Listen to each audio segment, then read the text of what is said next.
Welcome to Seat Time, everybody, the off-road show that brings you all the results, news, and online shenanigans that make being online a good time. We'd like to say thank you to Fly Racing for their support of Seat Time. Please go check them out at flyracing.com. Welcome to Seat Time, everybody, episode 110. So 110 for those of you who like to figure out math and make it sound more like letters or words.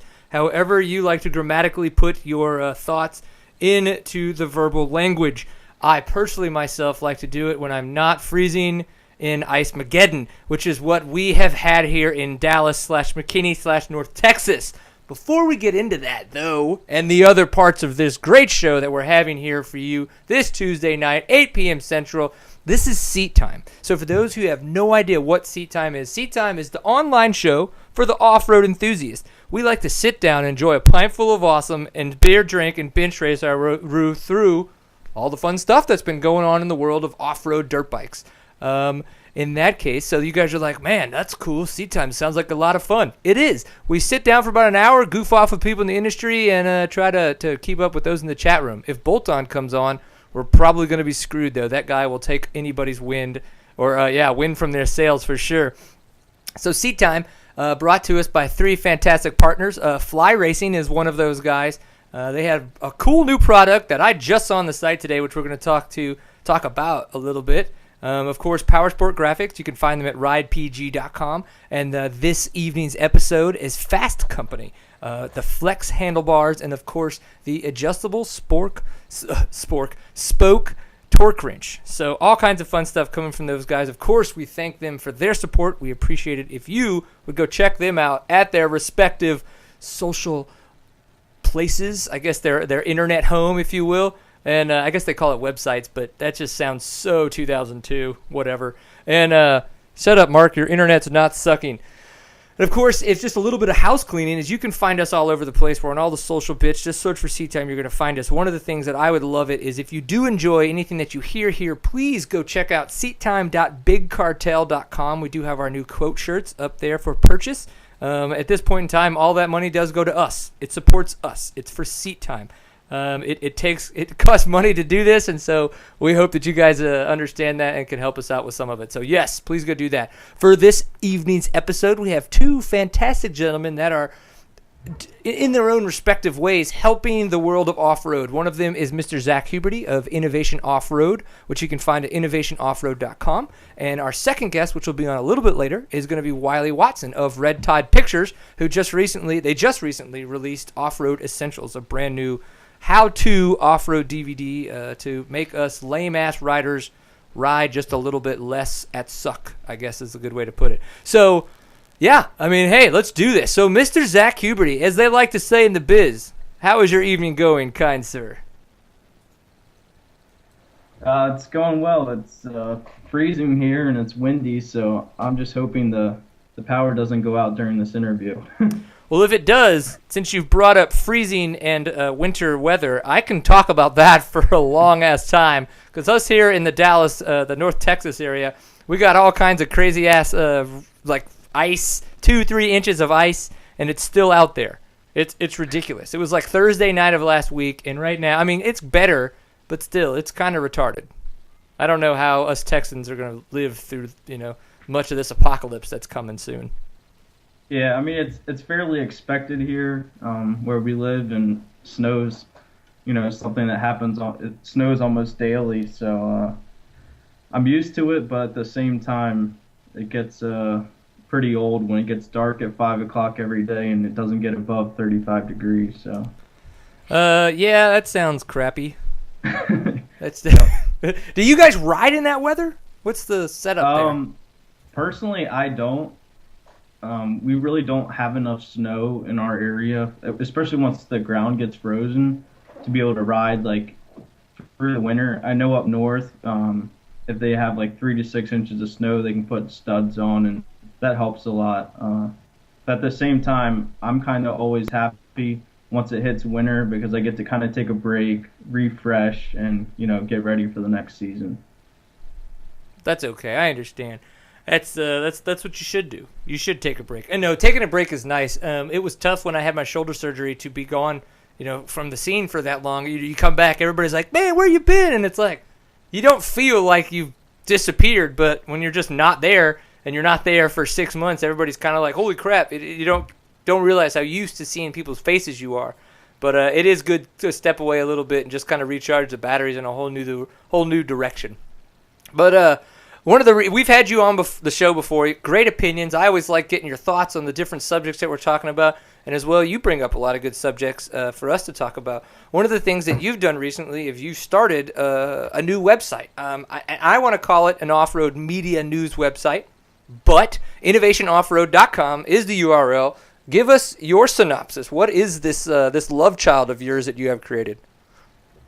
I mean, basically, it all started with a passion for the sport, and I'm somebody that reads multiple news outlets every day. It doesn't even have to be, off-road. It can be motocross. And I listen to podcasts every week, and, I was really looking for a platform for the Northeast.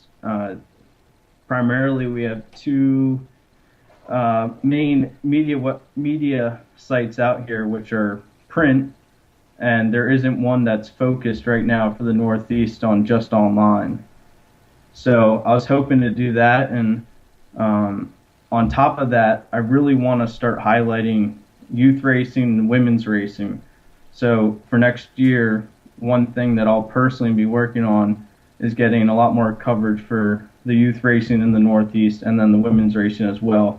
I see a lot of benefit to it, and it really all started at a neighbor's, or not a neighbor's, but at a friend's house. I was there riding with their son, who's 12 years old and has already accumulated, I think it's like 14 championships. And already at 12, this kid's as fast as me. And I mean, I'm not super fast, but I've been around for a while, and I've raced A, and I'm qualifying for double A. And when it came to him overalling the local races, nobody would post the results. He even talked to an online website about, posting a result for his kid's results.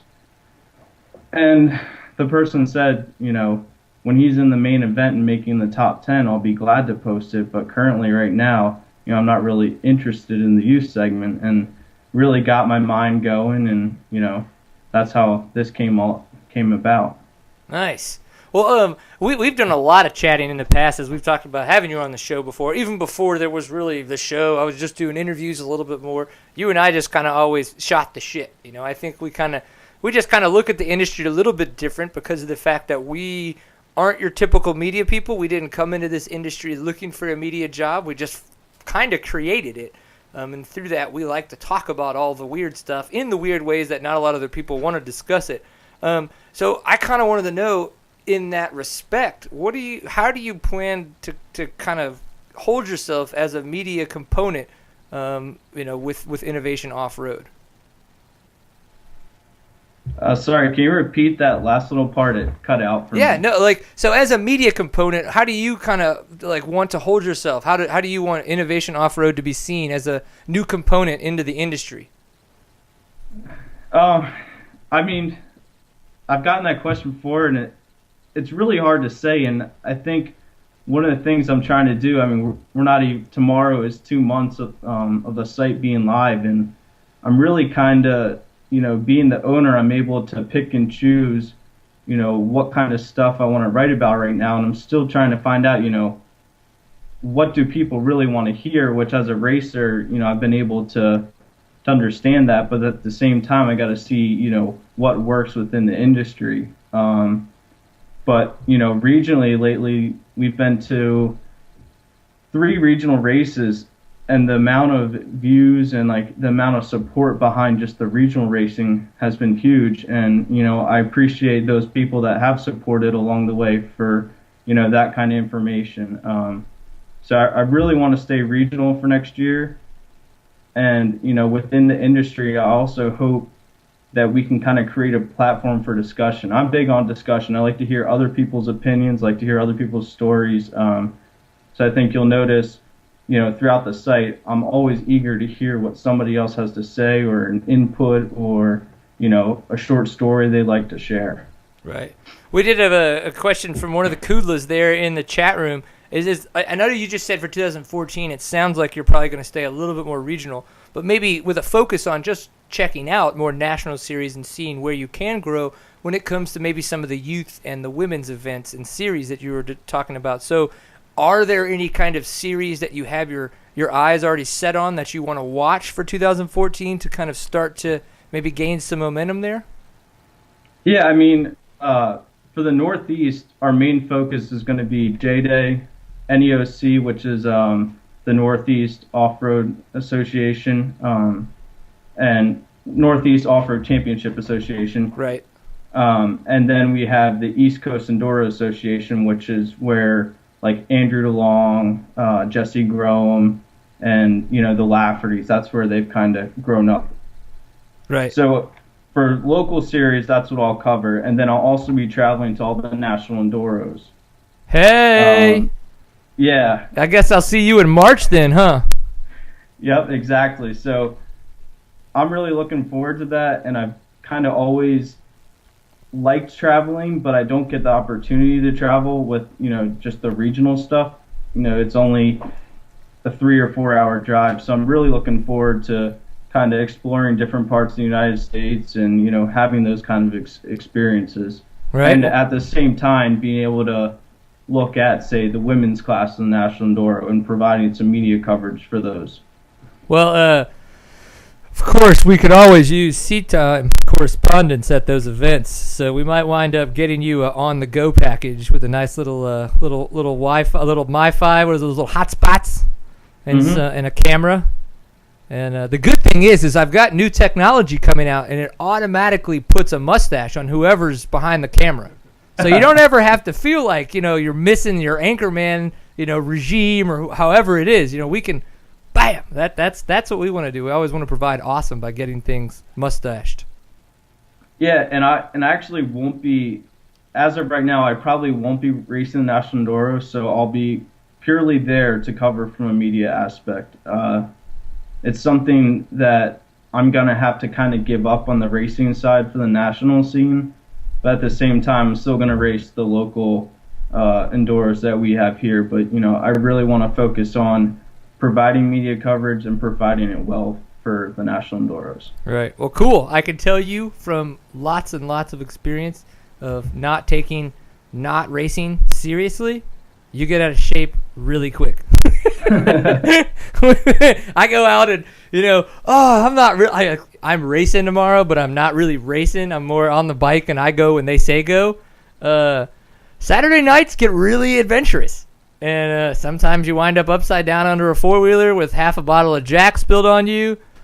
Sometimes you yell stuff at people across the camp, and you have to apologize the next morning. I'm just saying. I mean, it's a slippery slope, and it's one of those lines that I don't think you should slightly cross with just a tippy toe, that you need to be a full-body jump over and just dive into that little arena that I live in. Yeah, and the main reason with, National Enduros, I thought of racing them, but I'll miss so much from row 21 up to it could be row 45 for the pros, and even if I'm within that mix, I'm focusing on getting through the trail, not providing coverage or a story. So I think that's one of those things you need to either be all in or don't do it at all at that kind of event. I've tried to find a way to take what I do, which I find that I'm just kind of your average Joe who has the gift of gab, and I'm not afraid to speak in front of a camera. I love to find a way to be able to bring the fact that I like to go to all these races and be in front of the pros and hang out with them and try to mix it up. I'll get in the 20s. I don't care. I know how to get out of their way really quick. That's fine. But then bring in some of the media type stuff that I do, maybe at some of the rest stops and stuff like that, or right post race and everything. I don't know. We'll figure it out, right? Yeah, and I think it'll be a big testing thing for me. I'll kind of figure out after the first couple rounds what's the best way to do it. And if it gets to the point where I can ride a couple events, I'll be glad to. But early on, it's going to be kind of like a trial and error type thing. Well, the good thing is you've only got one race to screw up, which is the first round, and then the second round, I'll be there, So, we could totally create as much chaos as needed. Yeah, luckily, yeah. If I have any big trouble, I can depend on you on the second round. For sure. Yeah, I'll be like, oh my gosh, guys, it was such a good course. There were rocks and trees, and guys were riding. Best reporter out there.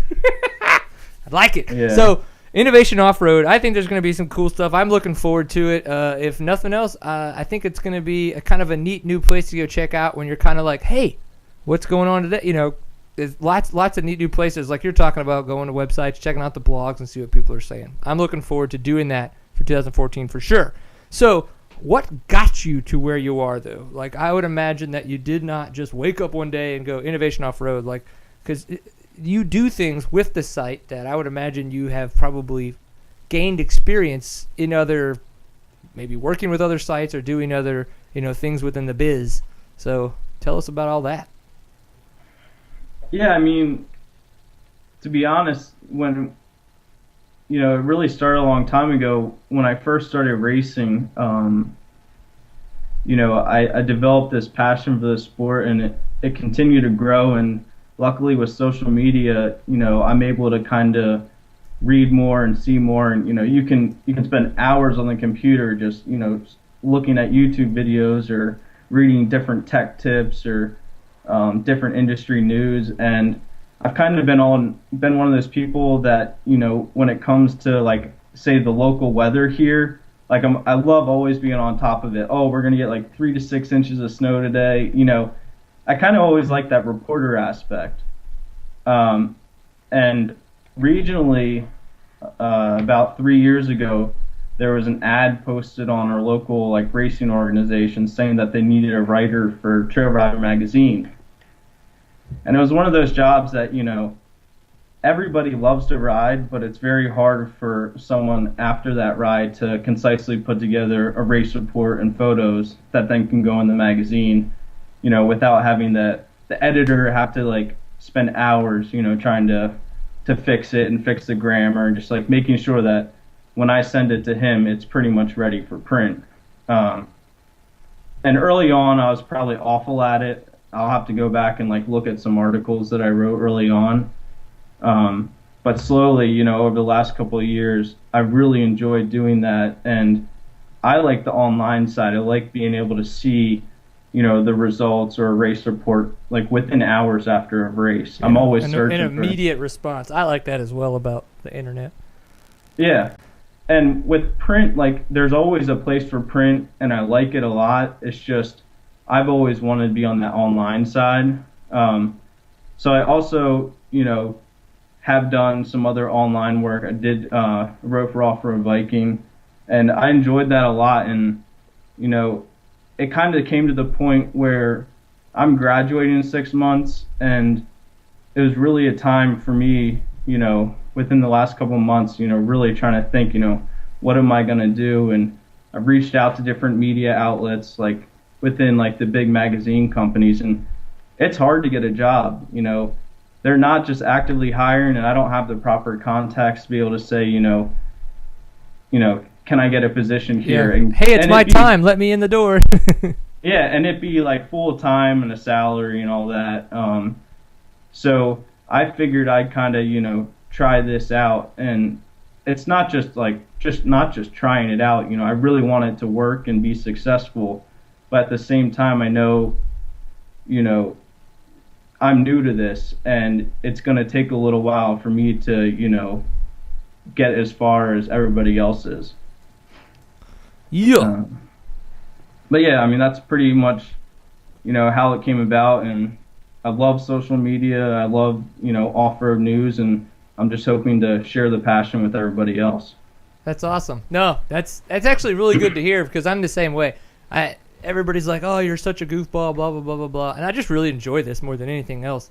We try to find a way to make it support itself, but at the same time, it's just fun. So I really dig it, and hopefully we can keep doing it. I wanted to know, as someone who does read all the blogs and check out all the new hot products and such, what would be your best Christmas gift for an off-road racer? Dun, dun, dun. I mean, Huh. I don't know. I'm kind of biased right now, and this isn't just purely like me being biased, but recently Fly sent over some new winter gloves, and I've got to say they're probably some of the best gloves I've worn, and I haven't really gotten to try them riding. I've been just mountain biking or when I go outside, with all the snow we've had, and I'd say the Fly Racing Title glove is probably one of those gifts I'd recommend. Yeah, it's interesting because mine should be here tomorrow night. I'm excited about those coming in. And it's funny, we didn't set that up. We have been talking about the Title glove a lot because of the fact that Fly is such an awesome sponsor, and it's winter. And I found out about a whole nother product that they're pushing. That's a winter product that just came out that we could talk about in a little bit. But no, I think that that's a great product because even in places like this, I needed I don't have an automatic start for my car, so my heater's not on. I needed gloves to get in there. So if you got a good pair of gloves that work, multi-fashion like that, that's the way to do it. So you're going to give the Title gloves, huh? Yeah, I mean, I really haven't been on the lookout really for, the next big Christmas gift. I've kind of been thinking about it in between, classes today and, walking from different parts of the campus, like what would be the best Christmas gift. And, right now, those Title gloves are definitely it. Dig it. I saw the thing from KTM from their hard parts collection. It's the beer bottle opener. Yeah. I was just like, OMG. How do I get one of those and not have to pay a KTM hard parts price? Because, whoa. Well, when I saw it, the first thing I thought is like, well, why didn't I think of this? Like, how many beers have I opened with those damn things without a grip on it? That's all they did was put a KTM grip on it and bam. Yeah, and I mean, honestly, it's an ingenious idea, and I'm really surprised it's taken that long, to get out in the market. Yeah, there's been beer bottle opener parts in the mountain bike world for years. Well, it's interesting. So before I kind of wanted to ask a little bit about with the fact that you being a racer, what do you feel that kind of brings different for you coming to the media scene opposed to maybe someone that didn't race as much, that maybe just followed the sport and was enthusiastic about it?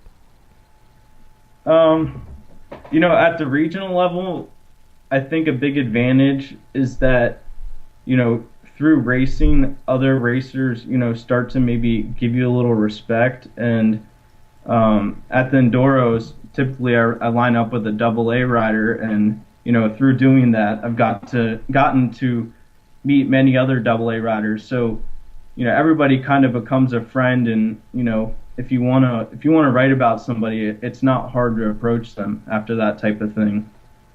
And then the other thing is when it comes to like the tech side or trying to explain how the trail was or how a bike reacted on the trail, I'm able to kind of use words that other riders are going to understand. And when they read that sentence or, hear a review about something, they're going to kind of understand, the same point of view that I'm coming from. Yeah.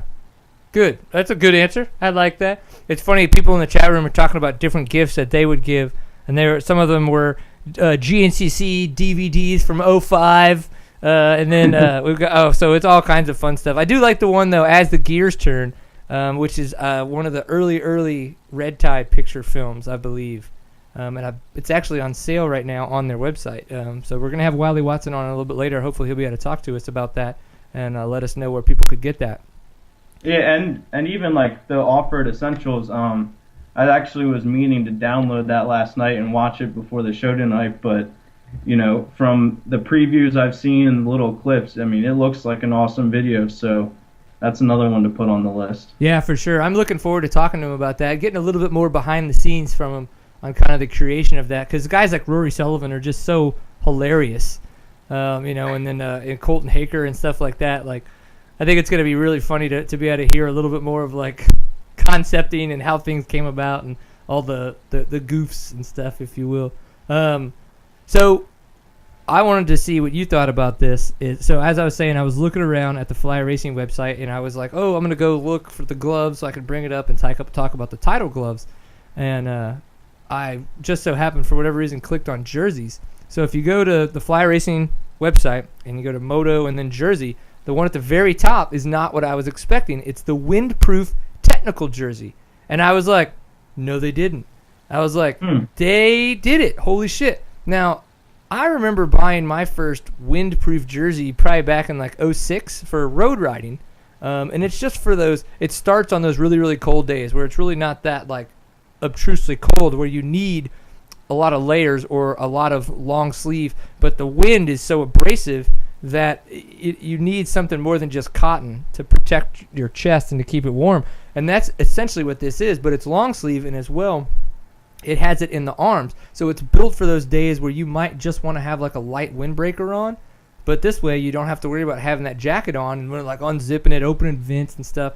You've got an actual windproof jersey, and it's actually vented in the back so that you can actually breathe. It's a breathable windproof jersey, and I thought this was phenomenal. I was extremely happy to see this, and then I immediately emailed Dale, and I was like, "What the hell? Why didn't you tell me this was here? I would have put it in my order last week so that it could have been here this week, and I could have ridden in it this weekend. Damn it!" And I haven't heard back from him yet. So, but yeah, I mean, have you seen or heard of like a windproof jersey in the dirt bike world? Not particularly, and at the same time, I really haven't searched much on like winter gear, because most times I'm really not riding from like late December to February. I'm usually not on the bike, so it's not that big of an issue. But it's funny that you mentioned that. When I was trying out those Tidal gloves, I kept noticing, even though I was wearing a jacket, my sleeves kept on like creeping up, and I was like, wow, like my arms are getting cold. Like, I'm not gonna be able to mountain bike for that long without being freezing. And at that same time, like, well, why doesn't Fly have that gear? And every time I think Fly doesn't have something, I go to their site and normally it's there. So I think that's pretty cool, and I'll definitely have to check that out. Yeah, I mean, it's a little pricey in sense that their prices seem to be pretty fair. Like, they're definitely middle of the line. They're not super high end like a Climb would be. Like Climb would be, they have $100 jerseys, just kind of their baseline. And this one, it looks like it's sitting about $75. But for what you're getting out of this, I think that's fantastic. So I mean, because you would probably spend that to get a windproof jersey if it was a sleeveless windproof jersey, bicycle wise. So I think that's a really good price for it. So definitely go check it out. We thank Fly for their support of Seat Time. They've been a supporter of Seat Time the entire time that we've been doing this. You can find more about them at flyracing.com. Again, what I was saying, flyracing.com. You can go to Moto, hover over it, buy them. Jerseys, first one at the top, windproof technical. Go check it out. It's at least worth a look and a look and a learn, because that way I think it's a cool new product for our industry that I haven't really seen before. A neat way to get rid of the jacket. So possibly, as long as it's not 19 degrees like it is right now in Texas, because that shit's ridiculous, retarded. Well, dude, tell us again. Give us all your social bits so that people know where to find you when they're looking for you in the future. Well, for Innovation Off-Road, you can find us on Facebook, and I believe it's just facebook.com /Innovation Off-Road. Then on Twitter, it's IO_media. And the main reason it's that is that Facebook actually only lets you have a name that's so long. So I didn't think ahead, and I guess Innovation Off-Road is too long for their title name. Right. So that's why it's that. And then Instagram is just @Innovation Off-Road. That's easy. I like it. I follow you guys everywhere. But before we end, one thing I wanted to mention was that I definitely like to give out one of our new shirts tonight. Woo! Cool. And how do you want to do that? Well, while I was on my drive home, I thought of a good trivia question. And so I'm not sure. This is for like people that are fairly like news savvy and read a good bit of media throughout the week. So I wanted to ask, at the KTM unveil last week, what was the newest product that was released on the Dungey replica? this doesn't have to be live, does it? Can this be something that they could tweet to you?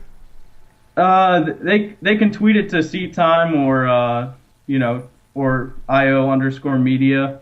All right. Well, let's see what they come up with. We'll give the chat room a little bit to catch up since we're on a little bit of a lag. So, what's the newest feature to come up on the Dungy replica bike? The Dungy replica bike. And it's something subtle actually that I don't think received a lot of press, but it's gonna be something that's gonna change a good bit. So I don't know. I find it interesting. Oh, Ryan Kudla says the MX52. Yep. Bam! Ryan Kudla gets himself an Innovation Off-Road T-shirt. What's his size? Ryan, tell us your size. I don't know. He's like, I'm a small because I'm a little white boy with red hair. Ow.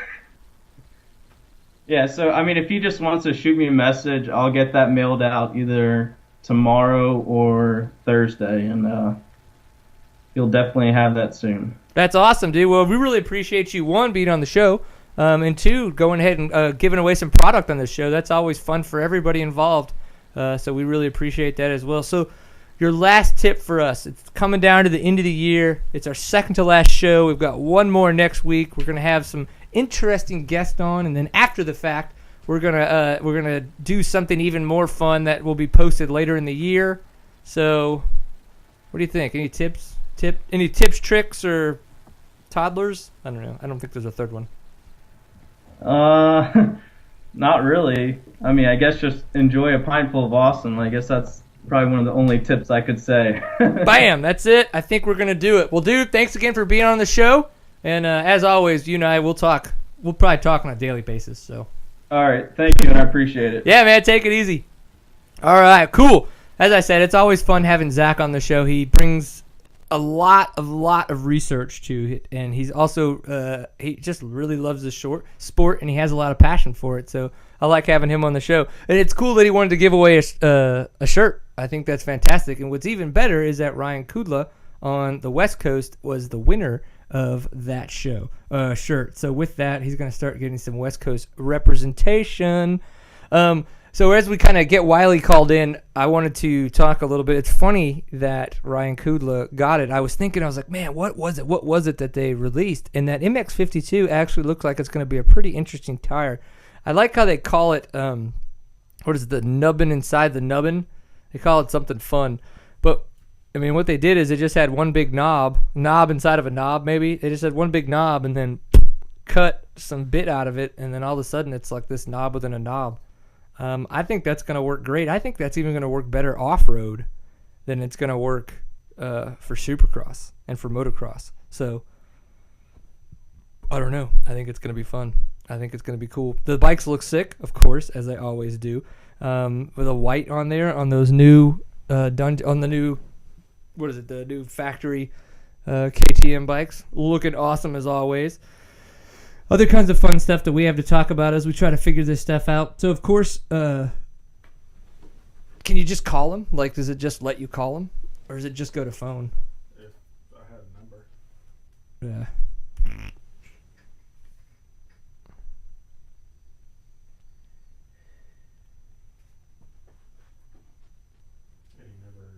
He never texts us anything else either.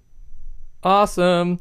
Well, this is what you do. This is what happens when you deal with you Southern California guys. Just like flighty as all get out. Probably thought we were talking about West Coast time, as they always do. It's Pacific time or no time, whatever. Well, let's bring it to the chat room. Let's do this. All right. Well, we figure it out, and the chat room catches up. I kind of wanted to know what you guys thought about some of the new products that are coming out. We've got some of the new teams. Tedesco's going to be on a KTM, taking the place of Millsaps. I think that's interesting.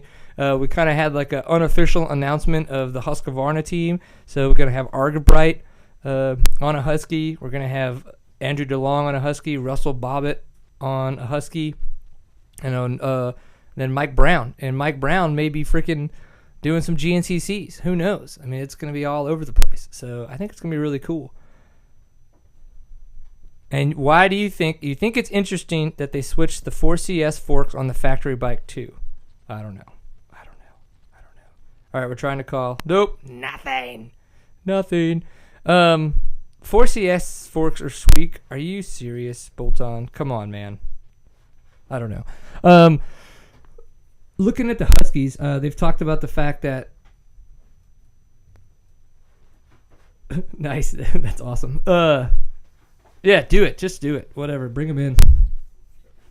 We were gonna call Zach back just because of the fact that obviously we were trying to get Wiley on, but I don't know if timing got messed up or whatnot. But Zach and I always have fun stuff to talk about. So Zach, are you back?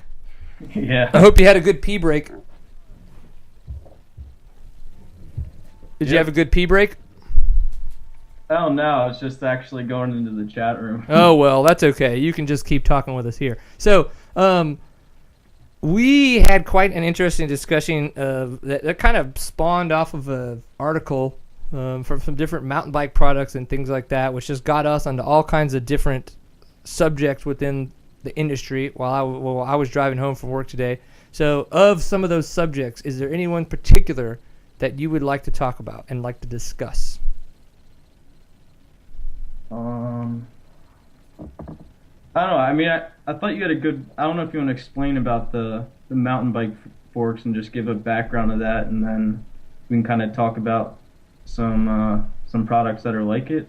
Okay. Yeah. Okay. So, what kind of caught my eye is I've been watching the development of the new suspension company in the mountain bike world. Specifically, they're making World Cup production downhill forks. It's called DVO, so it's Development Suspension. They're offshoot guys from the old Marzocchi before they kind of got taken over and kind of quality went downhill, all that stuff. So they've been in production with this downhill fork and in development. Well, those forks finally went into production, and they were discussing a lot of the stuff that they had to go through to get those forks into production, a lot of the R&D that they did beforehand, and all the stuff that they wanted to create to not only create a better fork, but a fork that's better for the rider and more easier for the rider themselves to actually update. So there's a lot of new technology that they're trying to bring in the sense that a shim stack is a shim stack. People are they're gonna layer up their shims different for different dampening when it comes to your forks and your shocks, but to have it actually be extremely easily accessible for any rider, not any mechanic, but any rider to actually go in and adjust their shim stacks and their dampening and really have the ability to test and develop their own settings is something completely new. Like in the mountain bike world and even so in the dirt bike world, that's a big no-no. People, because of the fact that it's such a alien world, in this, like people just don't get it. They're going to turn things wrong. They don't understand that you actually have to do correct Newton meters and things like that to make it right. So I was like, dude, why don't people in the dirt bike industry do this? Like, why? They're selling these $2,200 aftermarket forks. Now, obviously, these are top-level forks. Guys that either want to be national-level downhill mountain bike racers or, these are going to be bought by factory World Cup downhill racing teams. But I don't know why that product itself doesn't exist in the dirt bike world. So we had all kinds of questions like back and forth between ourselves. Well, is it because the mountain bike industry is bigger? Is it because people spend money different in the mountain bike world? Or are there just more mountain bikers? Do people, because somebody just spent $9,000 on a dirt bike, do they just not think that another $2,000 on some special aftermarket product is worth it? Is it in the budget? Is it, what's the big hiccup? And so that's kind of where a lot of this came from. So we had a lot of discussion about aftermarket products and in the dirt bike industry, and how people, why we don't have, I guess, bigger products like that in the aftermarket industry. So I guess that's kind of where it stemmed from. So out of all that, is there anything that piques your interest, Zach, that you just wanted to dive into? Yeah, I mean, I think there's, a couple different ways you could look at it. And the first thing I did when you sent me that article was, after I read it, I tried to think, what's something else I could compare this to? And the closest thing I could think of was either like factory WP like cone valve forks, or you have like the Olin's, I think it's the TTX forks, which are considered, top of the line upgrades that somebody could put on their bike. And I guess one of the things I could see, for it not having like a big market is the fact that very few of us push these production bikes to the point where we need that, that accessory, and that accessory is going to help us. I think for most of us, and even myself, the bike that comes from the factory is so good, and the components are so good that we really don't need it. It's not to say that the mountain bike world, isn't the same way. I mean, it could be that way too, but and then the other side I think is that, like, with the factory cone valve forks, not many people can get their hands on them. I know I've seen like a few on eBay, and they sell within an hour. And I think even you have to ask Bolton, but I think they have some of those at Ride PG as well. And normally it's reserved to the factory guys or to a top guy. Yeah. I think it's interesting because I just had my suspension done for the first time, like my suspension done. And for the amount of money that you pay for that, so I think, what was it, Stillwell Performance? If you go to Stillwell Performance and do top of the line, their top of the line package, essentially, you're shipping off your stuff, so you're paying for shipping, about $1,200 retail, and then you're paying to ship it back. So, call it $1,300 because it's probably $50 each way to ship it. Now we're talking. Now this is obviously, we're trying to relate a mountain bike product to a dirt bike product, so that doesn't relate in the grand scheme of things. The technology would have to be different, and of course the product would have to be different. But so that this aftermarket fork for the DVO Emerald fork is $2,200.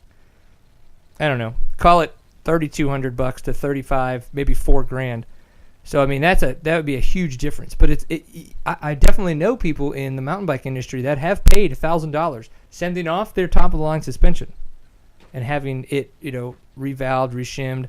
A lot more tinkering goes on, a lot more private parts in the sense that parts that people have one-offed to try to get these parts much more specific and tuned for the way that riders ride. So do we overthink it is a better question too. Like, I mean, I've noticed a huge improvement over having this worked on my suspension. But I've also never had this amount of suspension work done before. So, I mean, is there a point that we can overthink buying all these I would say let's just keep it suspension, buying all these aftermarket suspension products and doing all the tuning? Yeah, I mean, I don't know. I mean, I really think that a lot of products out there serve, an important purpose and can definitely help us on the track. And I'm not sure if we're overthinking it, but the other thing I tried to relate was like the size of the market. And I'm really not sure, how big the off-road market is itself. That's kind of like a hard number to put on the industry. But, from everything I've seen from the media to the videos, the mountain bike, world is a lot bigger. And I think something like those forks, they probably have a lot more people interested in them and a larger volume. So those forks are probably going to sell. And I think in that article they said they were trying to sell like 100 a month. Yeah, their production numbers, they wanted to produce 300 a month. Now what their sales number for that month, I don't know what that was, but yeah, they wanted to produce 300 a month. And they said, sure, they could push it and do more, but they don't want to because they know that 300 is where their quality control is at its best, and they don't want to, bump above that. Yeah, and I think his other main point was that they're kind of afraid that if they all of a sudden build 1,000 of these and then they're sitting there, in a warehouse, that's a lot of overhead. And I know that's a lot of companies' concern these days is, you don't want to have too much sitting around. You want to make sure that you have a sale for, every product that you produce. It's best to have that sale before you even produce it. Yeah. Well, I guess, So, it's interesting because I'm enjoying the fact that this is actually creating a lot of chatter in the chat room, and I unfortunately can't read all of it, but the little bits I'm reading are awesome. And so one of the things that that Ryan mentioned has got me thinking about the different level of tiered equipment. Okay, absolutely. Like I could go get any kind of. So if we're on a mountain bike now. Yeah, I've got a frame, and I buy this frame and it has all Dior components, and then from there I go to XT. And then still the same frame, and I get whatever new fork or whatever new shock. And then again, I could upgrade all to XTR. So I just kept the same frame, maybe upgraded all the components. And I guess you could kind of do that on a dirt bike. But let's say I wanted a newer brake. I wanted a better brake. I wanted a lighter, better brake. There really is there a marketplace for that? Like, one, does the product exist? So I already feel on my KTM that I have the best brakes out there. Those Brembo brakes are just phenomenal, and they seem to keep getting better. The 2014s are supposed to be even better than the 2013s. But is there a way to make that brake better? Is there, is there that knowledge out there? And then if there is it really worth it in our industry to do that? To come out as a company that sells just better braking systems so that people want to come out and buy your caliper or your master cylinder or your hoses or whatever your product be, say, in the braking system. Is that a possibility, Zach? Yeah, I mean, I don't know. When you're just talking about that brake thing, the first thing I was thinking, like, well, they have, like, oversized rotors for, like, the front wheel or, in the rear, you may get some kind of master cylinder that helps cool the braking system, better. I definitely think there are riders out there that are looking for those types of components, but at the same time, kind of going back to that theory that I'm not sure a lot of people push their bikes to the extent that these products become like a necessity and that there's this like huge demand. That's not to say that if someone does, make this brake system that's so much better than the Brembo that we won't buy it. It's just I'm not really sure, unless you're like some supercross rider that really needs front brake on a supercross track, then you most likely won't need to upgrade. So, and then why is it that and this is all just a good speculative, this isn't my complete train of thought. This isn't the way that I view the industry, but why is it that, say, the mountain bike industry, you could go out and buy a frame and you could buy all these components from different people and put them together because there's all these specs. There's all these, all these different specs that people follow on, how to build their components. Why is it that in the dirt bike world we're essentially buying, not that I have a problem with it again, but why is it that we're buying this full product and not ever thinking about what we want from the ground up? That's a really tough question, and I think I was reading the chat room, and Eric, Kudlow was kind of getting at the point that it's really hard. Like say I want a different frame, it's really hard to get a different frame made or like have a different frame available, and then how long are you going to spend to change out that frame? And if you don't like that frame at the end of that, how long is it going to take to get back to it? So I think one of the things like in the off-road industry is they kind of try to make parts, easily accessible that you can change out. Like if I'm going to try a different rotor, it could take me 15 minutes to take off a wheel, put a new rotor on and, do something like that. It'd probably take a lot less than that. And then I think the other thing is that the parts are so intricate on these dirt bikes that, say I want to change the mid valve of a fork, I personally can't do that. So I'm going to have 2 days in shipping to a suspension person. They're going to fix it, and then it's going to take 2 days back. Whereas maybe someone in the mountain bike industry, they want to change something else. Maybe they can do it themselves. I'm not too keen on how everything works in the mountain bike industry, but I'm just trying to relate it to the off-road and motocross side. Yeah. Well, So where do you think? What do you think would be the next new kind of product? The next new thing for dirt bikes? It could be more supercrossy, more motocrossy, more off-roady. You know, in this spectrum of aftermarket world parts and, you know, trying to make dirt bikes better, faster, and lighter. You know, is there anything that you've heard about or seen or just that you think could be turned into like the next big thing? I'm really not sure, and I think, you know, one thing in the motocross industry, and this is just like a personal observation, is that unless a product is like fully developed and ready to be launched, we normally don't hear about it. I know, like, seeing the tech industry, you get all these like sneak peeks all the time of these like prototype products that, you know, could come onto the market. So I'm really not sure what the next big thing is. I know I've read quite a bit about that Kreft Moto mid valve thing that you can actually adjust from like the bottom of the fork. Yep. I think that's pretty sweet because they have like a slow motion video and they change the mid valve in there and actually show on a camera, you know, how much dampening you can, you know, change just by, you know, a quick turn on each, you know, fork leg. I'm not sure if that's going to be the next big thing, but, you know, it's certainly something interesting that for someone like me that's maybe not very experienced with suspension, it's an easy fix and you can easily see how it works in, you know, in a specific terrain. Yeah. Huh. I think it's interesting too. We did have Adam Kreft on the show, and it was really interesting to talk to him about his adjustable mid valve and what it can do. And I was like, "Do you think that this is going to wind up being something that's going to come production?" And he's like, "No, I don't really think it would be."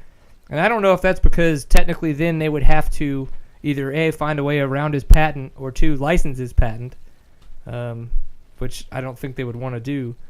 But I don't know, maybe there's always a way for the aftermarket world to kind of live on and keep going.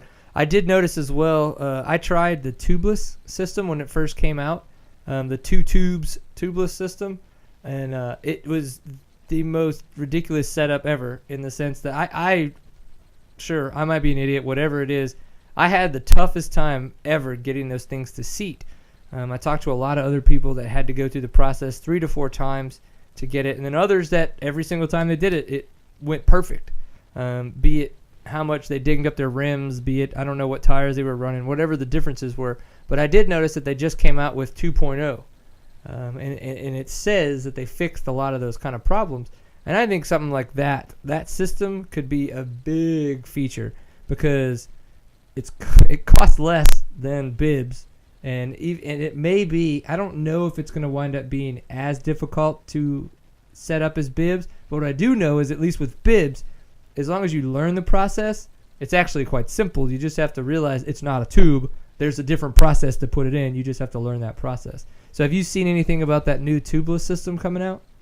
I haven't, and I guess one of the things I want to ask you is the tubeless, if like a metal stake goes through the tire, does it then lose air? So what? Like the road bike tire that's in that keeps the bead on. So now, if a spike were to go through the actual tire casing, that part that you're keeping at 8 to 10 psi would be flat.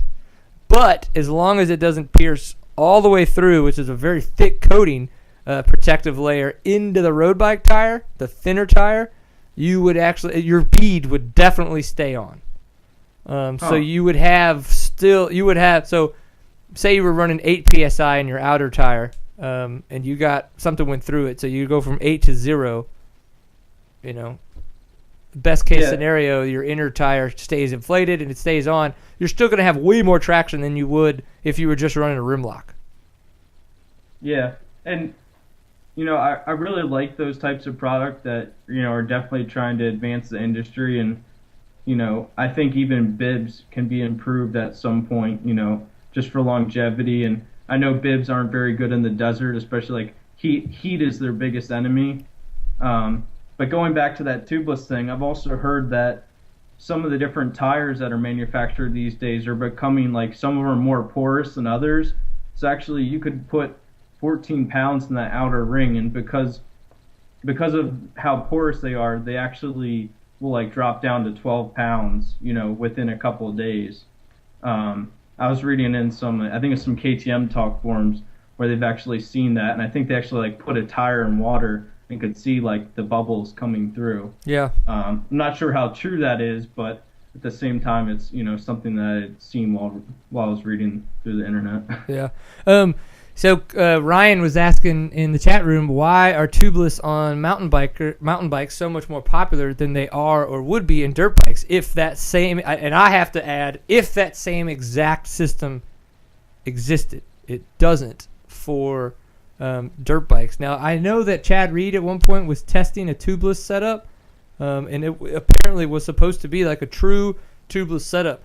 Biggest reason I know for a fact in the dirt bike world is they haven't figured out the actual bead situation yet. So we're still going off an extremely antiquated bead setup to where your rim has a certain setup to accept a certain type of bead, which is those standards that I was talking about when it comes to a lot of the mountain bike parts that are built. They all build them to a certain standard that somebody finally gets enough money to lobby and to everybody decide on that this is the one to use. Although we don't have that bead system in the dirt bike community as well, I wonder, on a mountain bike, I can get on and off a tire. I haven't tried it on a 29er because I don't own a 29er. I've ridden quite a few, but I haven't tried it on a 29er. Or on a 26 mountain bike, tubeless, I can get it on and off without any tools. You just kind of, like you would with bibs. You got to know how to work the rubber. And you could do it.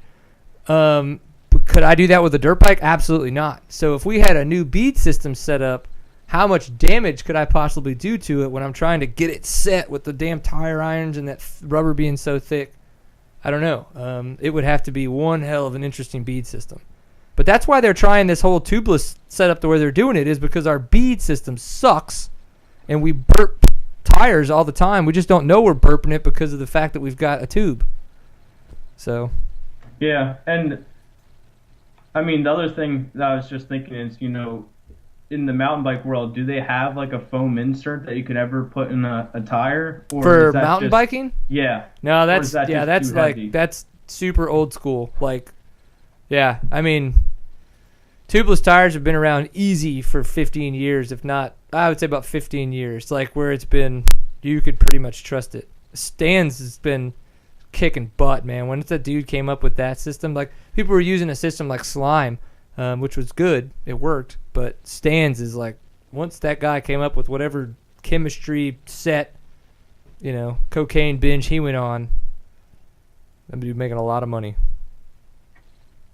Yeah, We apparently are losing people left and right. Well, we're going to get Zack Huberty back on, but as we do that, I wanted to say thank you very much to another one of our fun supporters. It's been an interesting episode, and I very much appreciate everybody in the chat room doing what they're doing because it helps us keep going. So thank you very much to Powersport Graphics. For those of you who do not know, they are ridepg.com, and we do have a discount code with them, and it is SEATTIME. So SEATTIME is the discount code that you could use if you were to go to their website, or you can call them. So graphics, stickers, any kind of random bits of awesome that you think that you might want to stick somewhere. What's even better is they do artwork as well. They do custom artwork. So if you're thinking, oh my gosh, I would like to do a photo shoot with this cool bike, but this cool bike doesn't have cool graphics. I need cooler graphics. Well, you can call them up, tell them your thoughts, and for a price, of course, but hey, that's the way it works. They can have their artist work up a custom kit for you, and you could use the SEATTIME discount code, and bam!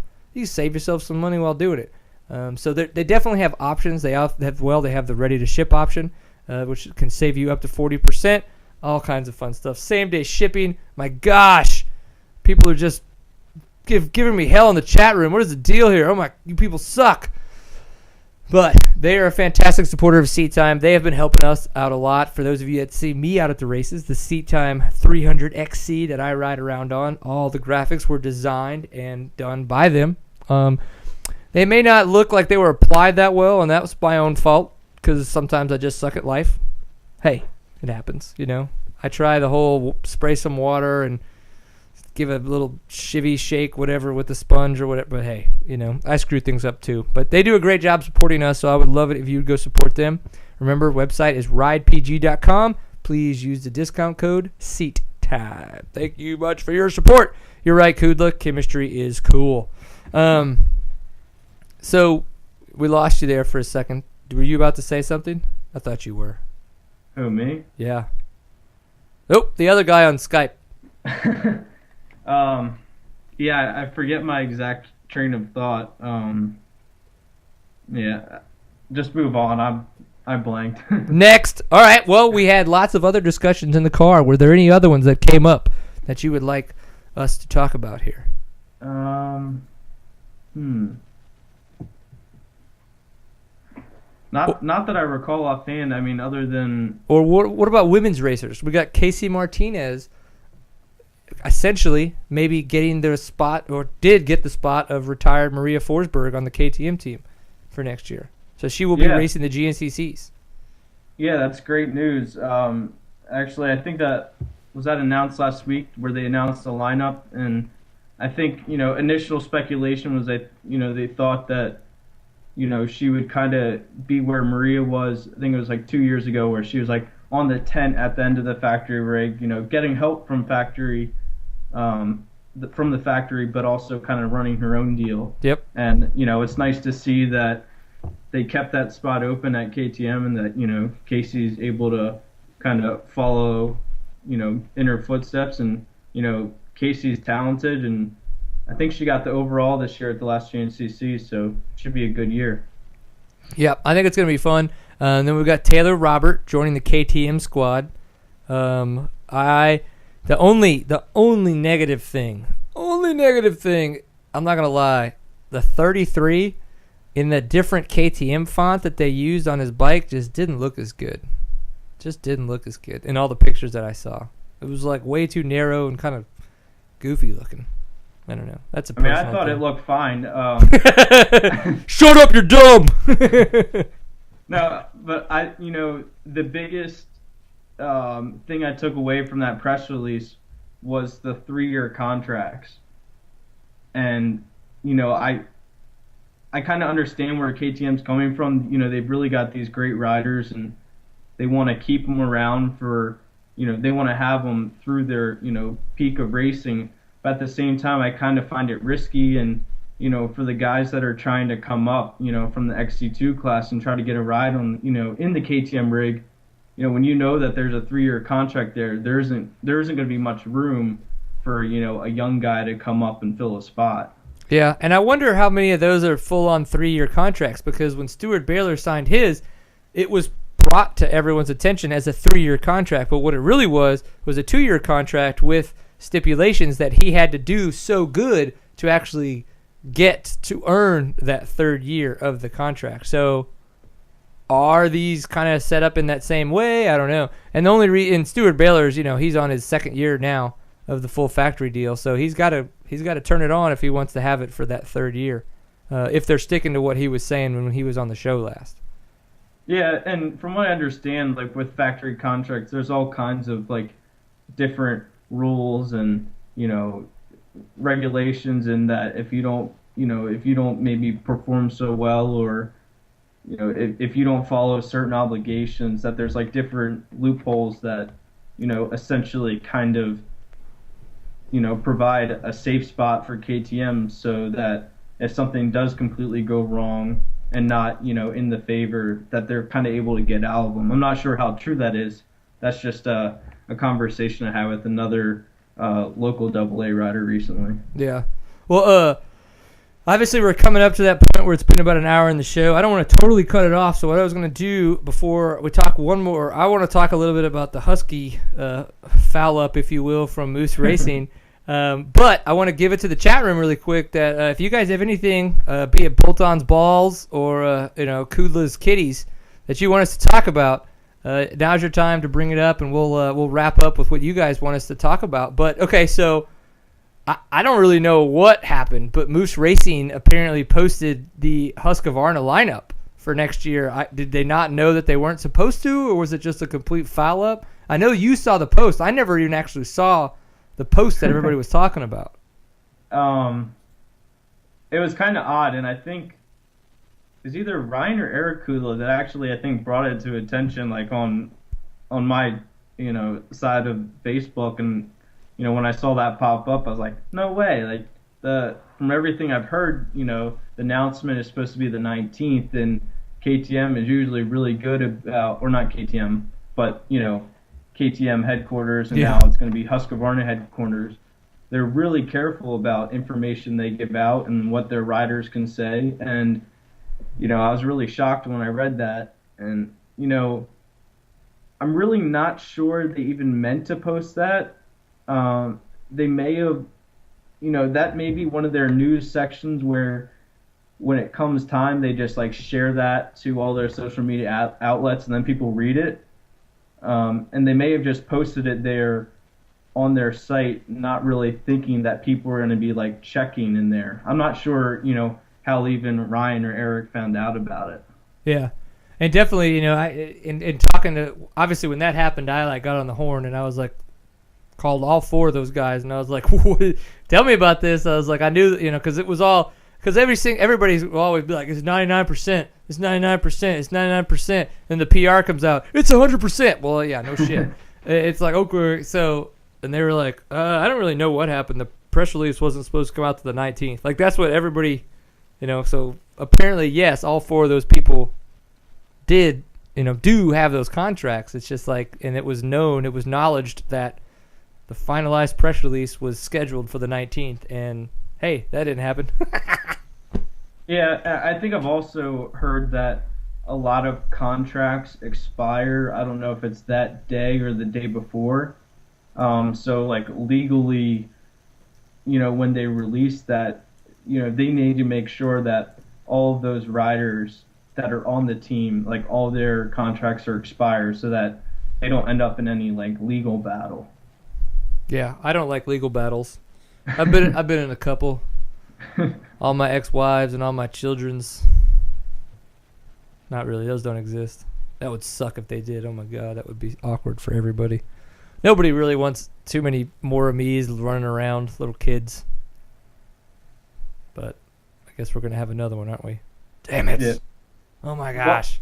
What was your thought on Jacob Argybright coming on the team? I'm really excited for him. I called him and told him, I was like, hey, I was like, is this official? And he's like, well, it's, well, 99%, 99%. Okay, good, 99%, whatever. I was like, dude, I'm really excited for you because I want to see what he can do with factory backing. I think it's going to be really cool to see what that kind of commitment from a team to him can bring to his program. He's definitely shown a lot of potential. He's won a lot of hare and hounds, or not a lot, but he's won a lot of races, won a couple hare and hounds, performed really, really well. I'm looking forward to seeing what he can do. I don't know what else is going to be on his program. If he's going to be doing enduro cross as well with them, or if he's going to be doing any kind of like best in the desert on top of the hare and hound stuff. But I'm excited. What do you think? I mean, I think it's great. In the last, I don't know, 2 years, I think I've followed him a little more closely, and it's been amazing to see his progression, especially this year when I think it was one of the really rocky technical rounds that they raced that he was able to win, and right there I was just able to see his determination and speed, and I was kind of really shocked that Husqvarna is putting an effort into hare and hound. I really only thought that it would be like a GNCC National Enduro and Enduro Cross, but I'm really glad that they were able to pick him up and work something out, and it'll be interesting to see. I think him and Ramirez battle, KTM versus Husqvarna next year in the hare and hound. Hell yeah. I'm excited as well. All right, so we did actually get a really good question from Mr. Ryan Kudla in the chat room. I love it because the Kudla's bringing the best, man. Do you think, and I'm going to ask you this, see what you have to say, and I will bring in the heat if I feel it's needed, which it probably won't be. You're going to cover it fine. Do you think riders are treated like a commodity when they get on a factory ride? Not only in off-road, but in motocross as well. I don't know. I really don't like. I don't have a good answer for that. I mean, and I'm not sure quite like what he's getting at as far as the commodity point, but I really think when riders, go to a factory team, it brings them, it makes them that much more valuable to other teams. And any riders that has already had experience at the factory level, it kind of, increases the value of their resume for another team. And then at the same time, for other companies that want to get involved with that team, if you say you have, let's say Andrew DeLong, in the Northeast, he's really popular. So a lot of brands from the Northeast may want to get involved with that team. But I'm not quite sure if I answered that, to what Ryan was getting at. Yeah. I think riders are treated like a commodity when they get on a factory ride. I do think that there is an absolute expectation that when you kind of, move up, if you will, in kind of the realm of the ranks and you move to a factory ride, that you need to realize what your company wants you to have and to be. Holy shit! What's up, dude? I got all screwed up on the time zones. My bad. I'm so sorry. Hey, yeah, no worries. I was trying to combine those together. That didn't work, did it? No. Are you getting our video? I totally forgot there was mountain time. I thought. Uh-oh. What is that? Man, this is just totally awesome. I'm trying to, combine y'all together now. Hold on. Steven's trying to push too many buttons at once, and it's freaking out his brain. All right. Damn.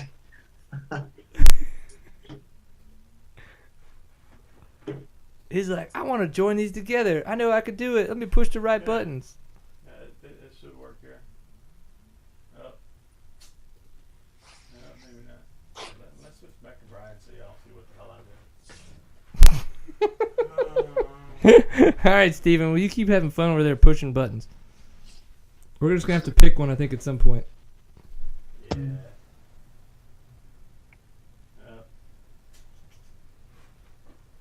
Okay, you're the host. How the hell do you want to run this thing? Well, he called in. We got it. It looks awesome. Zach, we love you. Thank you for filling in when Wiley was trying to figure out the time zone issues, and we're going to get back to him. And thank you for all of your awesome input and being such a saving grace. No problem. And, I appreciate any time that I can, come join on the show and, talk about, stuff that I'm passionate about. So I appreciate it. Dig it, dude. Well, take it easy. Have a good night and jump in the chat room. All right. Thanks. Later, dude. Later. All right, you there, Wiley? I'm here. All right, well, let's rock with this. Man, you've got a wicked-ass West Coast haircut going on right now. That's what Toby Price was going for, but they unfortunately Americanized the crap out of it when he was in Vegas. It's no good for anybody. So, what have you been doing, man? Apparently, you don't know that there's Arizona in between California and Texas. I don't know what the heck was going on there, and I left my phone. I try to keep my phone away from me, so I don't have it on me all the time, all day, like everyone does these days. So I left my phone in my car, and then I was like, oh, I should start getting ready for this interview. Then I was like, picked up my phone. I was like, oh shit. So I went back in here. I should really get ready for it. Well, cool. Well, we'll try not to take up the typical 30 minutes that we kind of get in there for, just because of the fact that, we like to have about an hour-long show, but we still want to do your due diligence. So, absolutely, Offroad Essentials is a great movie. I have had a lot of fun watching it. I am still watching it multiple times because I do want to do due diligence in the sense of try to give it an official review, make sure I don't just watch it once and go with initial reactions. But first initial reaction is it's awesome. I really like the concept, and so great job. But tell us about where the idea came from and why you kind of went about doing it the way that you did, and your take on it. Well, originally, we've been doing kind of like action-based films, or starting with As the Gears Turn, and then What If, and then What Is, and I've been working with Taylor Cogden on all the Moto series movies, and I was actually just kind of burnt on doing just action stuff, and I wanted some dialogue, and I wanted something with a little more character and something with a little more interest for an outside viewer. And I've been wanting to do an instructional kind of. I really like the Nathan Woods one. I wanted to do some things that were different than the Nathan Woods one, but I'd actually talked to Kurt Caselli, like a year ago, talking with him about it. He was like, "Yeah, let's do it." And anyways, our schedules didn't really line up, and he was getting super busy with all this stuff. And I was like, I'm just gonna do one and see how the format's gonna work, because there's so many different ways you could do it. You could do it like how to race a GNCC, or how to race Works, or how to race Baja, or how to race Hare and Hound, or you could do like how to corner, how to start, how to, there's so many different things. How to work on a bike, how to train right. So I just kind of wanted to start with the basics, some easy things that the rider and I could do, and we just went with terrain. So, endurocross, kind of the end thing right now. I really wanted to do that, and probably not everybody knows how to do a flip turn, or is not going to know how to do a rock corner, and I wasn't going to take it step by step to do a rock corner, because it would take too long, Yeah. So I tried to give some basic information from some of the top guys and what they do, and it's really funny. We mic'd. I think the coolest thing of the video is how we mic'd people up, and I've never seen anybody do that. And while they're talking, while they're writing, I don't know if people have caught on to that, but that is one of my written down questions. Yes, is what I want to know, because that has been the behind the scenes talk of all my little riding videos. Is I want to mic myself for that kind of shit. So it's funny that you did it before me, bastard. Which is okay. Yeah, no, I'm trying to think of how we even started doing that. I think I just had an idea, and I was like, "Hey, let's try riding mic'd up." And then I hooked it to the right below the helmet, or where I do an interview, and it sounded good. I was like, "Shit, we could do this. Like, this is cool. Like, I wanna do this." So, anyways, the thing is that when I told the Coltons, and then Kyle and Rory, who I had working with me on, okay, you guys, you got to tell us what you're doing while you're doing it, because when you're actually doing it, it comes to mind. Right. And it was funny because they would say what they needed to do, and they would do it. And I remember when I was shooting with Colton the first time, he's like going through the woodpile, and he's like, "Be light," and then describing these things. Then he would come off, and he's like, "Holy shit, I'm saying exactly what I'm doing. Makes sense," Like he went like 5 times in a row and screwed up, and then when he was talking about it, it was like he's telling his mind, his body, what to do. Yeah. Like talking out loud, and he was doing it. It was pretty interesting. I thought that was pretty cool. So, that means that the things they're saying in the film are of value, and they're worth something for people. So right. It's good. I was wondering how many times, and it's funny you say he screwed up 5 times doing the woodpile or whatnot, but I was wondering, it's like I have trouble walking and chewing gum at the same time. So if I were to try to go out and ride my dirt bike, and and that's why I want to mic myself, just to see how jacked up it gets. I would totally screw that. I said, did Colton just eat it every time he tried it, or did he do pretty good? He's pretty good. Oh yeah, no, he's definitely really good. But you think of riders, and you think of motocross or supercross, or GNCC or Works or Hare and Hound or Baja, and you don't see guys crash that often. I mean, yeah, they crash and fall, but I mean, they're the best, so they don't make mistakes that often. But an endurocross, I mean, like Taddy and Colton and Kyle and Cody, all those guys are, Taylor and Mike, and everybody's really good, but I mean, they make mistakes every lap, Yes. And you talk to any of them, there's never a race where they make 10 laps without a mistake. You're gonna crash. It just you got to minimize the damage, make sure you don't go off, the famous X Games pyramid. go face first in the dirt from a 10-foot drop. Yeah. And you gotta just put your fall neck together. brace to good work. Yeah. I think you know what advertisement I'm talking about, but Oh, yes, sir. No, it's funny because I was in Vegas and I tried to do some of the endurocross that was out there, and that shit was technical. It was tough, and I quit and found a quick Crown and Coke at the bar, and I enjoyed the rest of my my endurocross experience, which was from being a media person behind the camera and a fan in the stands. for So, sure. And, Definitely. yeah, watching Colton there was crazy. So how much fun was it working with Rory Sullivan? Well, you know, it's funny is because I'm from Hood River, Oregon. Okay. I grew up there. And I've been coming to Santa Barbara area. It's actually where I am right now. I went to City College here for like 2 years because I really like to surf. I enjoy being in the ocean and stuff. And, but I was over school and I was into film and I was in motorcycles and I had opportunities there. So I just really took advantage of it and went for that. And, but anyways, beyond that, so I actually have never really spent that much time with Rory and, really until this year. And he lives, 10 minutes from me. So up there. So, this year we started riding together a little bit and he's just like a really good speaker and knows what he's talking about. Right. Let's do this, because a lot of it is getting somebody, you could have James Stewart or whatever, but I guarantee you he's not really going to be able to describe what he's doing at all.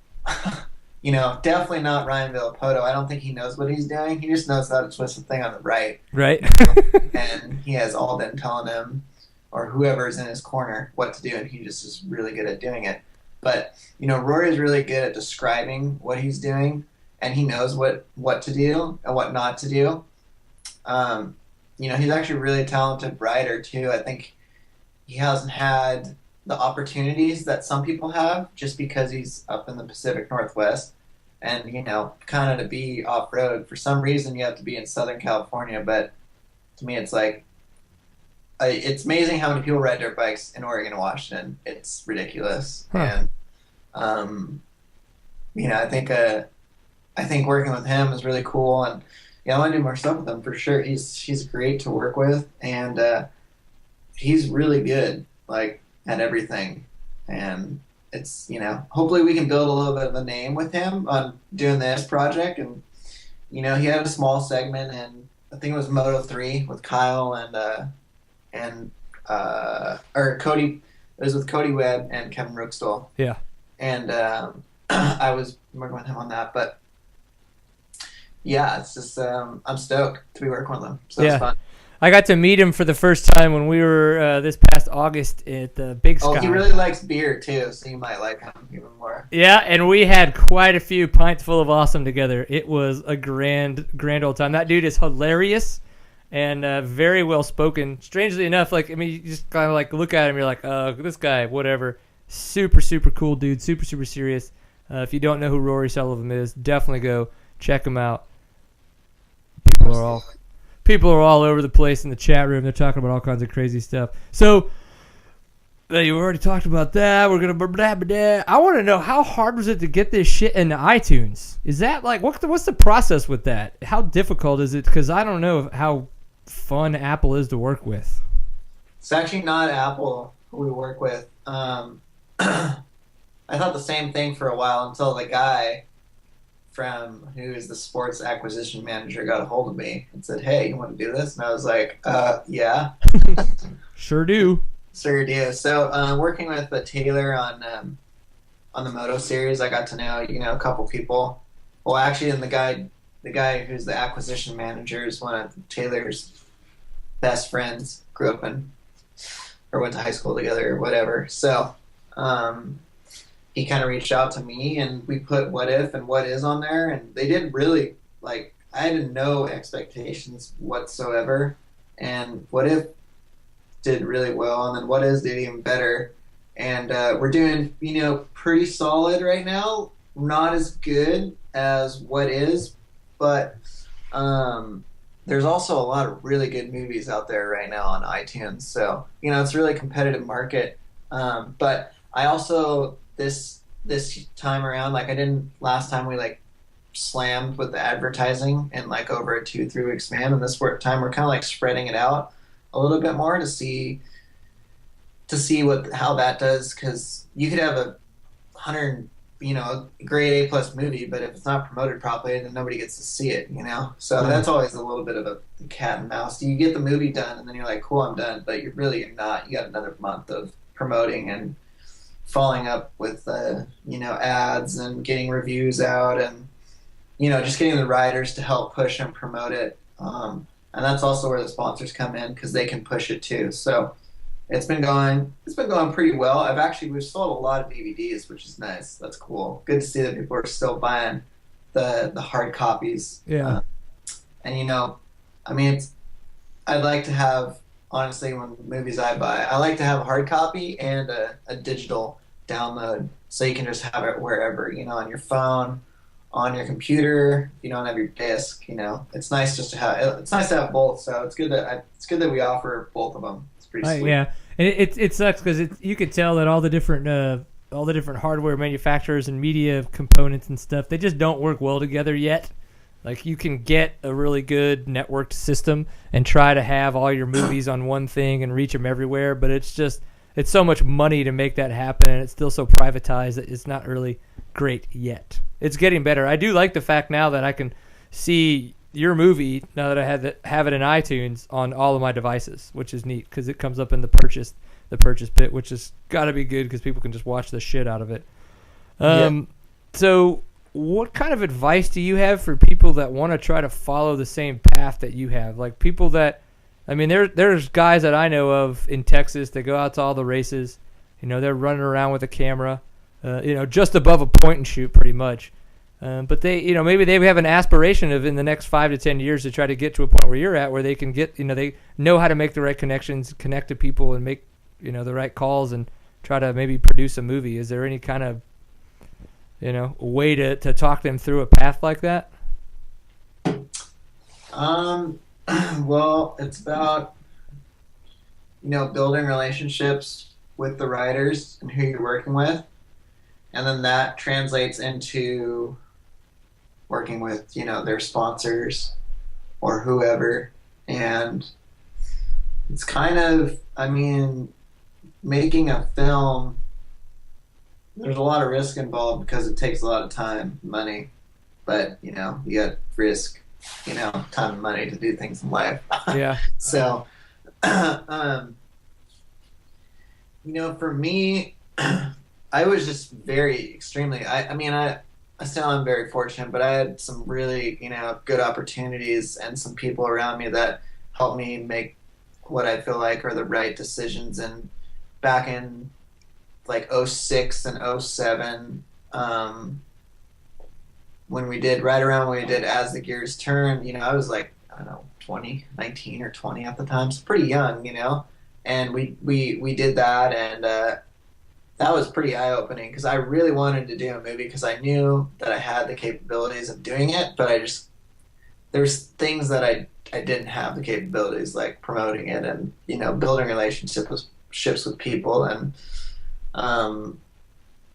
because you're 19, you're young, and I don't know what you're doing, but you're having too much fun. So, I worked with a couple close friends of mine who are older and helped me out. Kyler Ruskin, he used to film all the work series back in the day, like way back in the day. He had been around, so I got some good info from him, and then this other guy, Steve Ackey, he was like a family friend of ours. He helped me out with kind of getting the business side of things down and finding a direction on keeping because it is a business and you are trying to make money, but it's also really fun. So you always get caught in the middle about, not charging people enough to do it because you want to do it because it's fun. Right. But I think problem is now is there's so many people. It's not a problem, but there's so many people with cameras, and the cameras are so good that a lot of people do stuff maybe for free or for not that much, and it makes people like, people like me or whoever, who charge $650 a day to do stuff, quote unquote calling whoring it out is what I like to call it. Photography is even worse, because anybody can take a photo.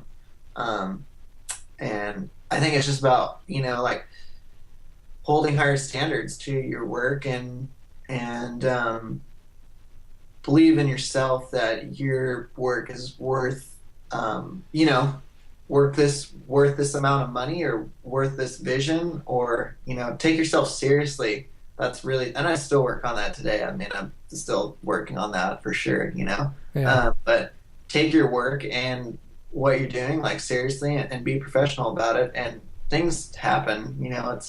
It's amazing the things that do happen and come your way when you do put the time in to work hard. And I can tell you now, it's not all about the camera. A lot of people get caught up in the camera thing. Everyone thinks they need a $20,000 red, and you don't. I mean, you can buy a $1,200 DSLR and do crazy good stuff with it. It's amazing what the tools that are out there right now for the price are way more affordable than they were back when I was doing stuff and like starting out in 06 and 07. Cool. Well, that's good to know, because I do know I talk to a lot of people and they're just like, oh yeah, this is the body camera I've got, it's not good enough. I need to upgrade it. This, that. I need that wide angle lens. And sometimes it's just, knowing that it's like, well, this is what you back 10 feet and you'll get wide enough. Yeah, exactly. Yeah, it's like, this is the equipment you have. There's no need to go spend $500, $1,000. Maybe just figure out how to make this work the way you want to see it. Absolutely. So figuring out stuff like that. We had a good question from the chat room, and they wanted to know the favorite rider that you filmed with in the past. I mean, it's got to be Kurt, pretty much. In between, I'm going to say Kurt, just because I've spent so much time working with him, and like I've got like, it's been he gave me like great opportunities, and unfortunately he had that, the accident and everything. Right. That's a whole other can of worms that, but definitely Kurt Caselli was like, because I was super into racing too at the time, and riding, and just watching him ride and what he can do on a motorcycle is just ridiculous. Like, he was so good at everything he did, and like off-road people, they know he's really good, but I don't think anybody else, I mean, not anyone, but like outside off-road, like motocross, supercross, like that side of the industry, like his talent level and the way he did things on a dirt bike were just, I mean, it was unbelievable what he could do. And hands down, like, as far as, he is the best like rider in every discipline. Nobody could do so many different things that he could, and he could do everything so well. And just working with him was insane. Like, the stuff we would do is just like, he'd just go so fast, and I'd just be like, oh my god, this is ridiculous. Why do I have to watch this through a viewfinder? I was like, holy shit, half the time I'm scared to death because I'm afraid he's just gonna fucking kill me or himself, It's like, good god. And I mean, he was just, but the thing was, he was always in control and never looked, the only time I've ever seen him make a mistake, or actually I'm gonna say 2 mistakes, and I've seen him crash like when he's actually riding, like 4 times. Seriously, I can count one. ISDE Mexico 2010. He fell over in a corner, and I was like, you don't do that. And it was really funny because I was staring right there at the camera, and he was like, gosh darn it. I was like, yeah, I got that. and then at X Games LA, I think it wasn't last year, but the year before, the one year that he was in it, we were in practice, and there was this tire like jump, and he fell on the tire jump. Like, it kicked him really weird, and he like looped out boner air, landed on his feet, and he's like, he comes back and sits in the stands, and we were sitting right next to Kyle Redman, and we were talking about it, and I was laughing. It was pretty hysterical. So he goes out for next practice, and he does the same exact thing. The same thing, right in a row, exact same thing. And he looks back where we were all sitting. I was just like, oh my God, dude, I couldn't even believe it.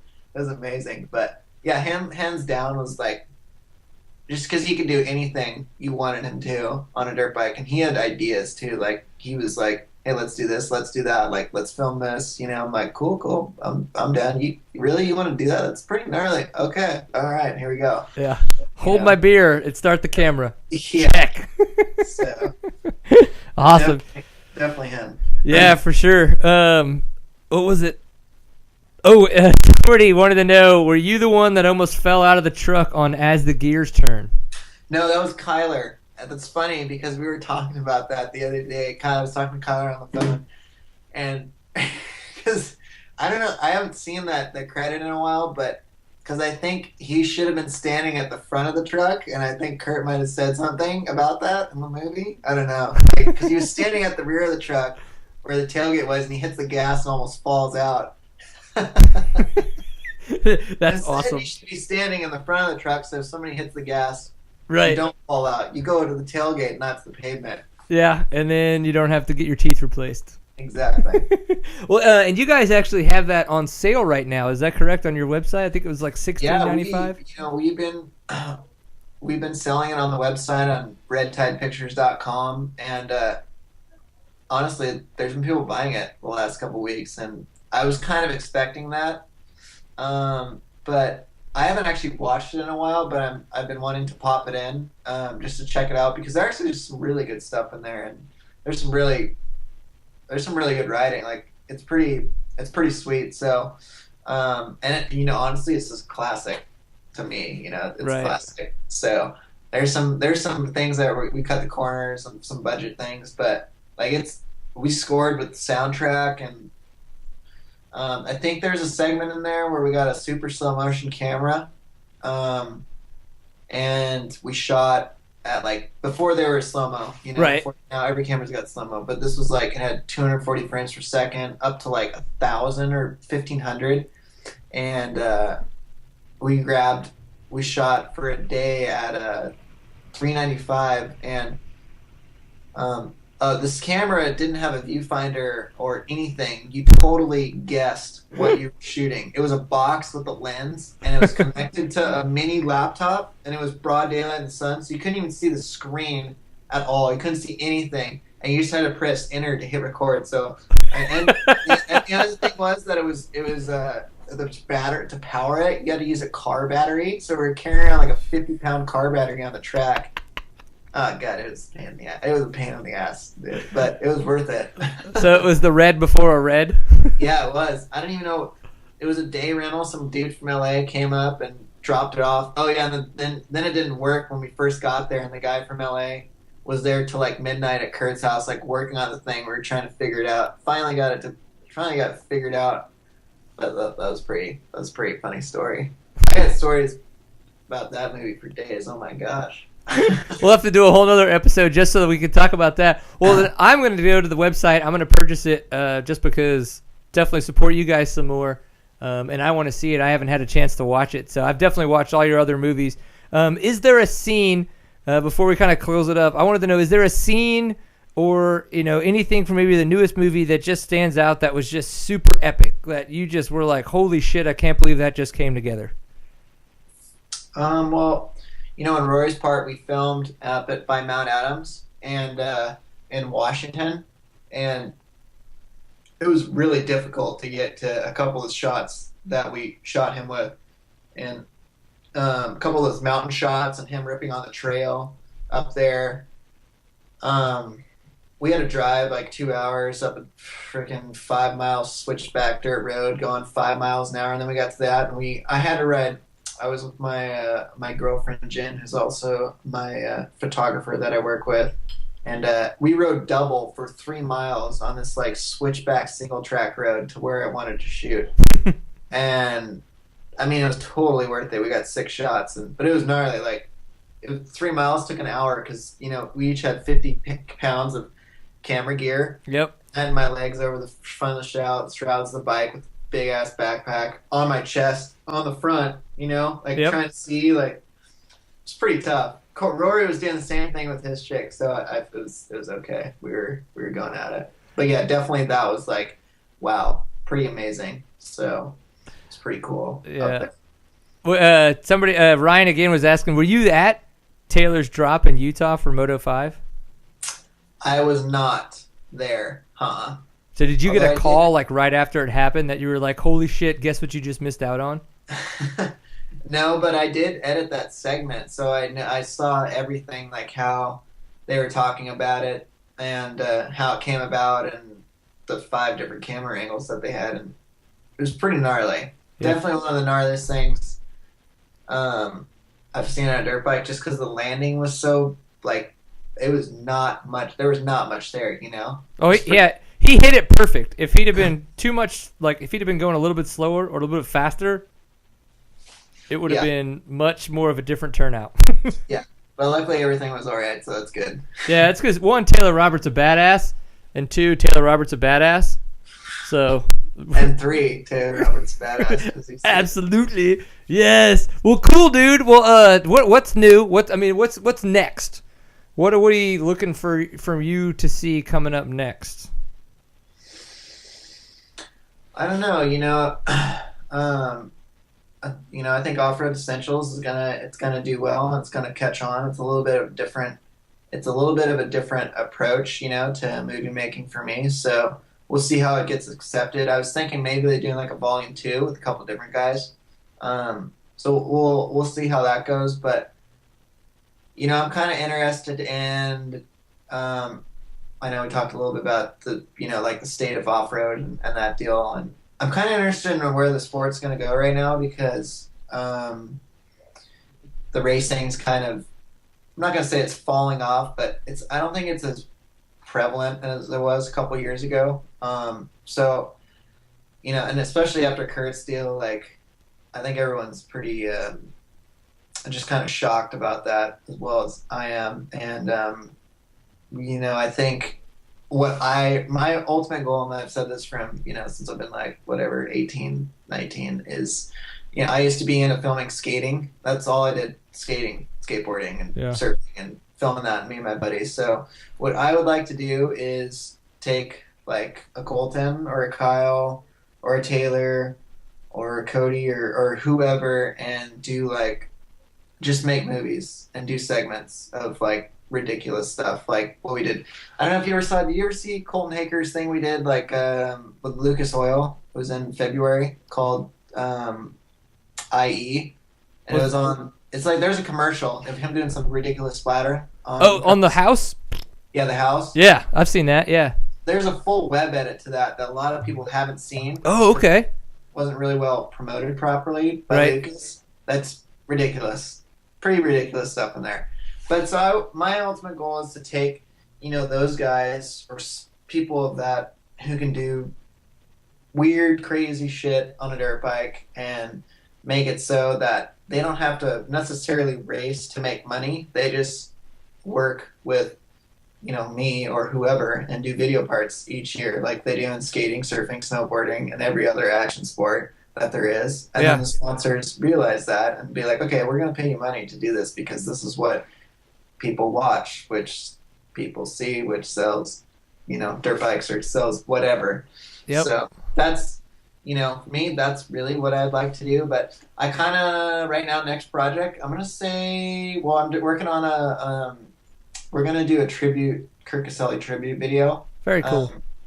And it's going to take a little while, probably take a month or 2 to put together. I know everybody kind of did one, but mine's not going to be like rushed. It's going to be legit. We got some stuff that I just found out today and yesterday. I've been working on with a couple people that it's gonna be sick. So we will that'll probably be the next thing down the pipe for sure. Working on that over the next 2 months, and then after that, I kind of was thinking maybe like a state of sport, like looking at the state of off road. Like there's something on iTunes right now that skating is doing, like just kind of like an overview of the sport.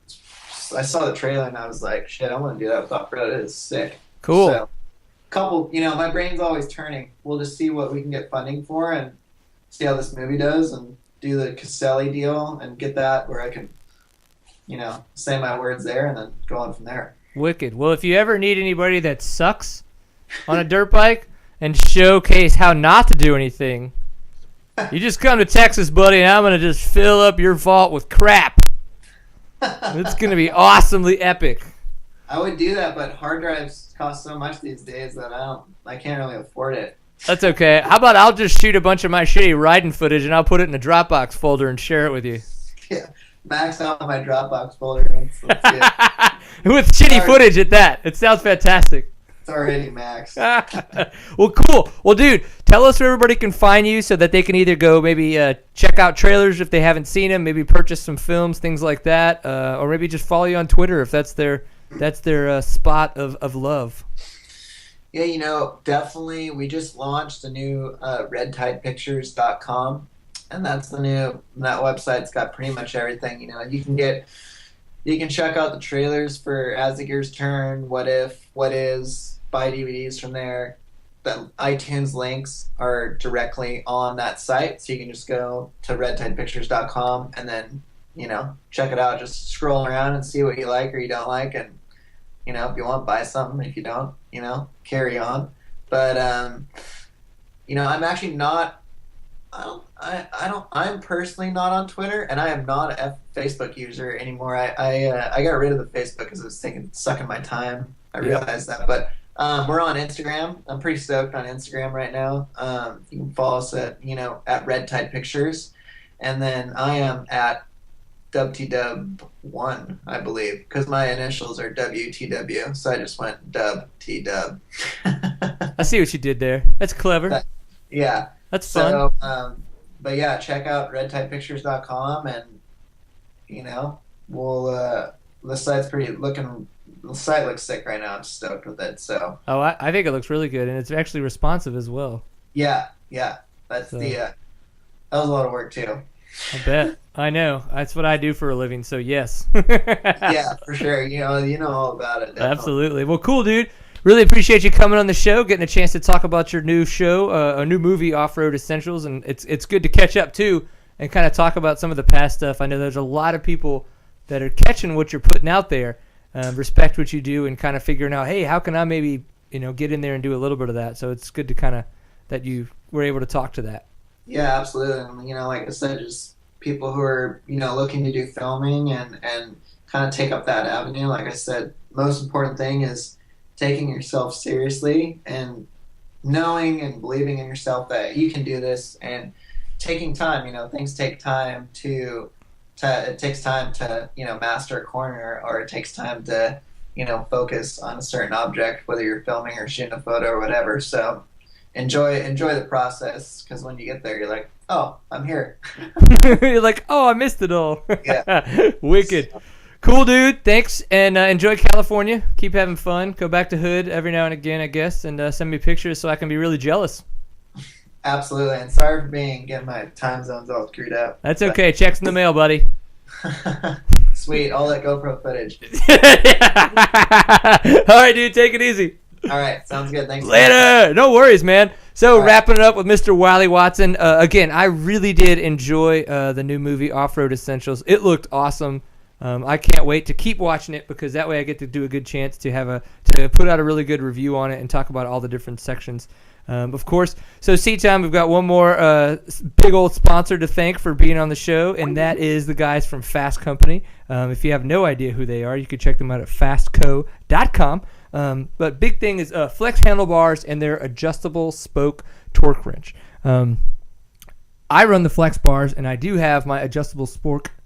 I keep saying spork wrench, spoke torque wrench on the way, because one, I hate just taking a tool and kind of dinging around on my spokes trying to see if it sounds like it might be the same tension, because it's not a drum.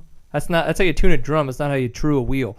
Or keep it, to the proper torque specifications that's in your manual. That's what I'm looking for, buddy. And I can do that with this adjustable spoke torque wrench. Very much looking forward to that. Of course, the flex handlebars. What's good about those guys, they take away all the vibrations. Obviously, with the shoulder surgery, that was the main reason why I went ahead and got myself a pair. and it's been a blessing, and it's been really fun to work with those guys. Skylar Howes, who is a big hare and hound rider, is also their ergo support guy. So I've been on the phone with him talking about different setup, different support, how to kind of work my way into, they come with red as the elastomers on there, and you can work your way down. It's neat because I can call him. I've got his cell number, be like, hey, dude, this, that, the other. He could talk me through it. We could try out a bunch of different setups, and it's neat because of how easily accessible they are. So please go check them out at fastco.com. Of course, I even have a number for you if you would like to call them at 877-306-1801. Tell them that the guys from Seat Time sent you over because you love us, you love them, and you want to have a good time. So this has been episode 110. We haven't had technical difficulties in a while, and I can't say that we really had a technical difficulty at this episode, but we did have a gentleman who was supposed to be on the show a little late. It happens, if you will. Mr. Forrest Gump has told us that all the time. But, hey, we just keep going, man. Zack and Woody was nice enough to come back on really quick, talk us through it until Wiley came on. So this has been episode 110. This is Seat Time. So with Seat Time, you can find us on our website. It's seattime.co. We archive all of our sites there and all the fun videos that we do. You can check them out there. We're on Facebook, facebook.com/seattime. If you'd like to find and follow us and like us there. We're on Twitter, twitter.com. It is seattime_co is the username. Of course, we are on Instagram. It is seattime. And we're on YouTube, seattime.co. You can find us, follow us, like us, love us in all of those places. We definitely really appreciate your support. As I always like to say, I want you to remember to enjoy a pint full of awesome. And Ryan Kudla, we're going to try to make this one less awkward for you. Peace.